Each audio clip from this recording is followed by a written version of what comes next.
من البدايه حسام عبد المجيد ده لازم يقعد، اللي منه لله. عندك اللي اسمه احمد فتوح اللي نازل ما عملش دماغ، منه لله.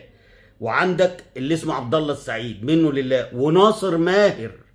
وناصر ماهر كان خلص اللقاء ده 2-0 خلاص، كانت الفرقه يأست وما بقتش ترجع للمباراه تاني، انما 1-0 دي كانت مشكله. منه لله. وعندك طبعا المدرب اللي ما عندوش فكره، منه لله. ومنه لله اكتر اللي مشى ايمن الرمادي وجاب المدرب العر ده. بجد يعني مدرب والله العظيم مش فاهم حاجه، نص الملعب مسروق منه الشوط الاولاني والتاني وما عملش تغييرات، ولما جه يعمل تغييرات طلع بنتايج. يا نهار اسود، هي البتاع ناقصه قتله، المشرحه ناقصه قتله. فمنهم لله الناس اللي انا قلت عليهم دولت سبب الخراب. وبعدين الاهلي يعمل لكم ايه اكتر من كده؟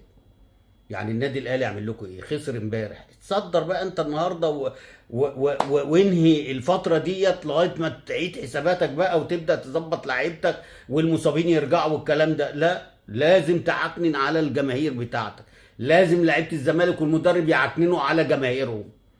لا، ما نبقاش اول. والله لو ايمن الرمادي موجود كان زمانك دلوقتي العلامه الكامله 15 بونت من الخمس ماتشات، مش هزيمه وتعادل.